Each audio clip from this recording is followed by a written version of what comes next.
Call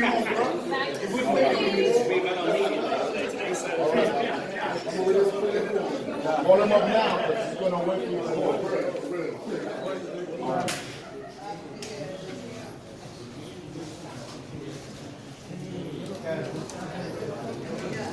Your biggest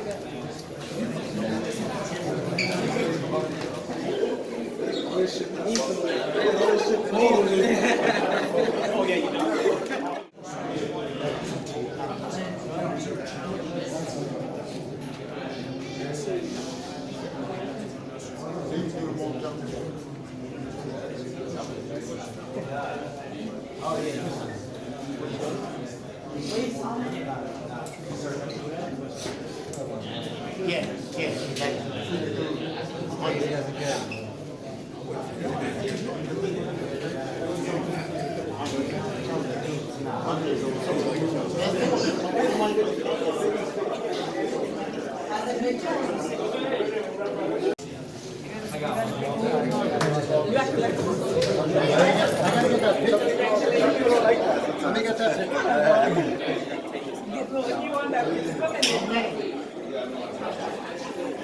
The water bottle.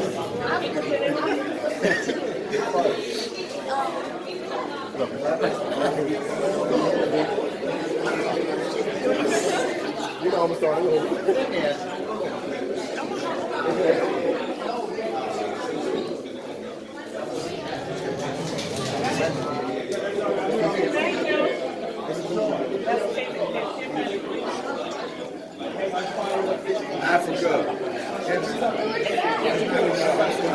Africa. It's been great. I do all that shit. Just another day. I'm having fun with this, you know. I've been putting in this work before I was champion, before the cameras, before the lights. So this is what comes with it. Yesterday at the Empire State Building, man, you guys went off. What did you take out of that situation? You know, the guy backed out. You know, this guy backed out on $50,000 bet. Talking about he went to his financial advisor and asked him what shit he bet me $50,000. So that right there already showed you this guy's. These just all chat.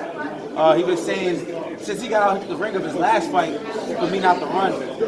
Clear can tell this guy I don't know nothing about boxing. I've never been a runner. Liam Parrish said the same thing the last fight, and then the commentators right after that was saying, and then during the fight was saying Hitchins is right in front of Liam Parrish, not going anywhere. So, you know, this guy, his energy is just giving bullshit. But we'll see. We're 2 days away from fight night, and I'm ready. Hey, champ, how you feel to be back in your stomping grounds here at Cops and Kids in Brooklyn? It felt great. You know, I haven't been here since I won the championship, but this is a gym I always come back to every often. All the top pros in New York train here, so it's great to come back. The gym didn't look like this when I first started training here. They reconstructed it, but it's definitely great to see, you know, my old coaches, you know, Coach Sosa, Coach Benny, and just be around the new generation of kids. You know, this program when I first started it was not as packed as this, but it's glad to see, you know, guys like me made a big impact on the community so other kids can want to come and try to make something positive out themselves, not just with boxing, out of life, period. Richard, could you give some clarity on the tank, you know, social media thing? I know you were My undercard, I'll do this. I did this with my hard work, my dedication, every opportunity that was given to me, I overcame it, and now I'm champion, and now I'm making the best out of it. So that's what I can say to, you know, this time. Africa, last weekend.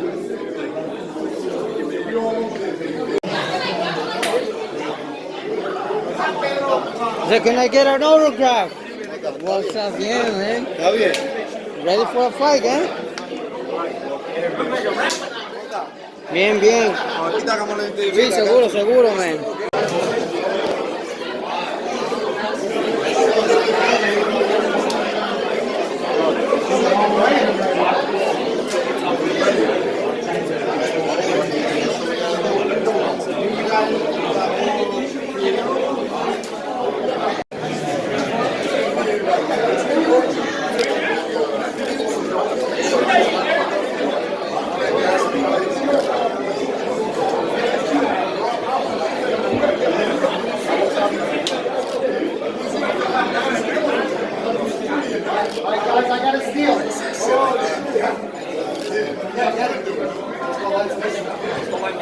We're going to have plenty of time later. Director of the NYPD, Cops and Kids program. I'd like to thank everybody for coming out. The reason we're here today is for these two gentlemen on my right. Right now, they're going to just tell you how they went from being an amateur boxer starting out in this program, how they are to where they are today in life. So right now, I'd like to introduce Pablo Valdez. Pablo, take it up. Pablo, gym and sat down.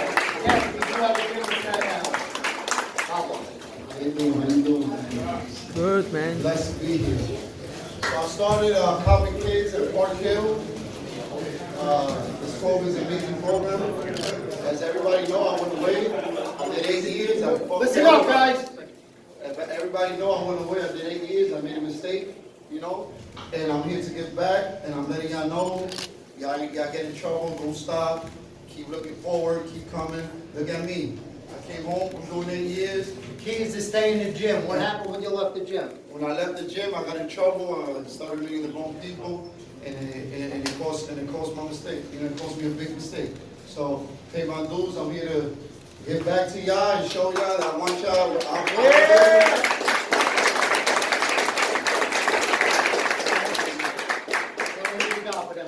So I brought tickets for y'all to go to all the fight. Me and Richardson, we donating tickets to every PL in New York City and give you shirts. And I want y'all to come and support us and feel, hang out with us. You know, we just want to give y'all, the best version of us now. You know. This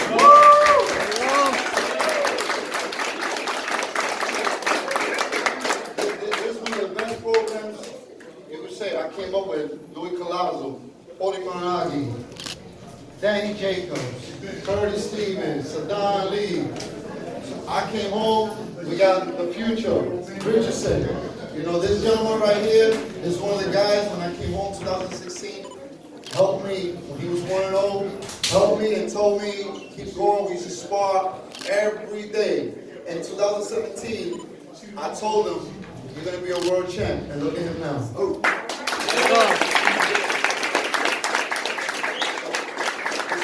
The same is here, we're good in school, and I guarantee you, I'm a perfect example. I'm fighting in the garden my 5th time, highlighting with my brother, and y'all could be there and be better than me 1,000 times. Thank you. Thank you. I'm going to give everybody here a homework assignment. All right? You see this poster here? These posters are all over the place. I need everybody to take a picture of that poster before you leave, and you need to read that story. That's the story of Richardson and Hitchins. We call them actors. I can't help it. You can tell the story if you don't have it. But Richardson Hitchins, now I'd like to introduce Richardson Hitchins, and I want you to tell the story. The story that's in this. I want them to hear it from your own mouth. How you went from a 12-year-old kid that had seen a homicide on the street and knew you wanted to get off the streets and get into the gym, and you knew boxing was your way out. Ladies and gentlemen, the super lightweight champion of the world, Richardson Hitchins.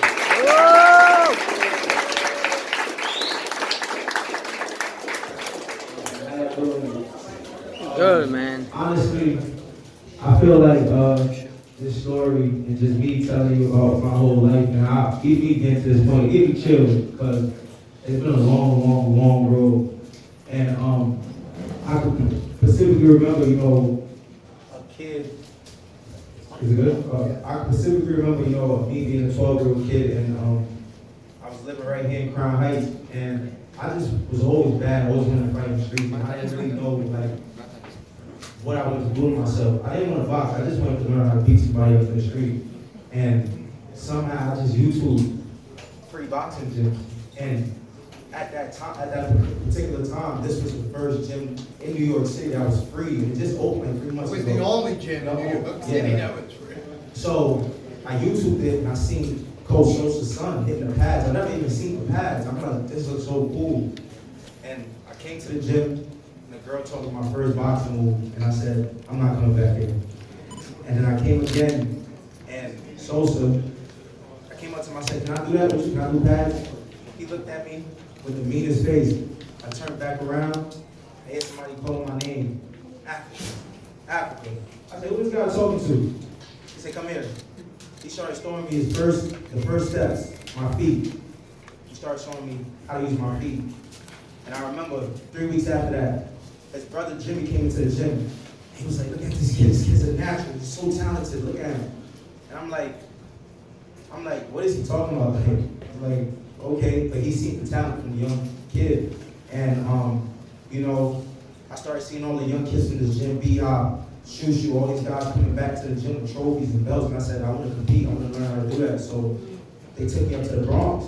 And when they took me up to the Bronx, I competed for the first time. I won. I lost 5 fights in a row.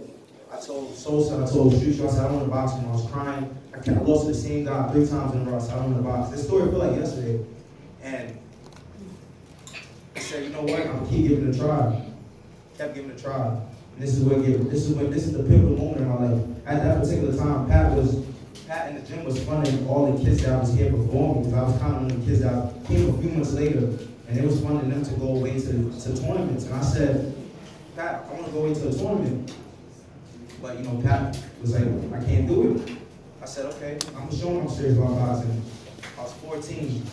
I took a pack of candy. It was about $20. I flipped that in about a month to $500. I went away to the national championships at 14 by myself. When I came back the winner, Pat knew I was serious about boxing. From that day, Pat said, you don't gotta do nothing. You work at my store for about 2 days a week, I'll fund you to go away any tournament you want to, because he knew I was serious about boxing. From that, I went to the Olympics.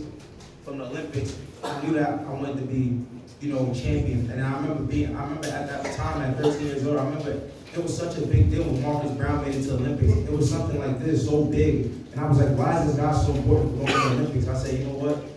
That's my first goal. I don't need to make it to the Olympics. And slowly but surely, I made it to the Olympics in 2016. But I'm just here to tell y'all, days when I didn't believe in myself, days when everybody else believed in myself and believed in me, and I didn't believe in me, I still kept going. I still kept going. Days when I did believe in myself, I still kept going. I never knew I'd be world champion. I never knew I'd be here in the sport of boxing, but I always kept dreaming. I always kept striving. And this is what I wanted to tell all the young kids here that's looking to be something bigger than what you are now. Don't stop, because nothing in life is going to come easy to you. Nothing. My life is completely different from the kid that was in this boxing gym 4 or 5 years ago, 2, 3 years ago. But that dream started over 15 years ago. Of hard work, constant grind, constantly bothering Pat, constantly giving him trouble, constantly giving Sosa trouble. My coach Lenny, Coach Benny, all these guys believe in me since a young kid, and I pushed my dream to the limits, and now I'm here fighting at MSG for the first time, headlining in New York, not just as a regular fighter, as the world champion. It gave me chills because I never, it wasn't handed to me. I didn't have Floyd Mayweather or this guy to say, here's the belt, here's the car, here's the TV time. I had to grind, I had to go get it, and I did it. And I just want to tell y'all, you know, just keep going. And this fight right here, it's not just me. It's bigger than me. It's for us. This is a win for us. If I can do it, y'all can do it. Now I gotta be living proof to go out there and show y'all this shit is possible. I was in this gym, I was hitting these bags, I was sparring in the gym every day. Had the bloody nose, had the hard days, had the stink boxing shoes, the dirty gloves, the dirty hand wraps. I went through all that. And now I'm here as a world champion. I'm changing my life. So you guys, please try to follow by example and look at the positive things. And y'all be here one too. Keep working. Anything's possible. Push your talents to the limits. There you go.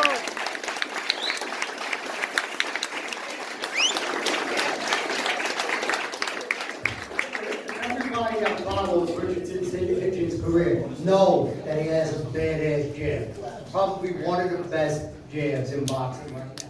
And I want to put you on the line right now. I want you to go in the front here. And now all you young kids, I want you to watch this now. I want you to watch this gentleman throws a jab. Because let me tell you something. Without a jab, and any boxer coach will tell you, you got nothing. You're nothing without the jab. But the jab is the key to success. The jab is the key that gets you in the door. Actually, I remember when I first discovered my jab, Sosa told me this as a young kid. He said, all the other punches are gonna take you around the block. He said, your jab is gonna take you around the world. You'll be a world champion with your jab. And that was one of the major keys to my success, you know, the stick. But a lot of people now, they look at me and they say, oh, all he got is a jab. It's much more than that. But in boxing, without a jab, the foundation is nothing. It's gone. So I think that key right there makes me one of the best career boxers in the sport today. And I'm gonna demonstrate the basics of a jab, and you guys take this, run with it, and try to master it. Okay, but who's Thank the you.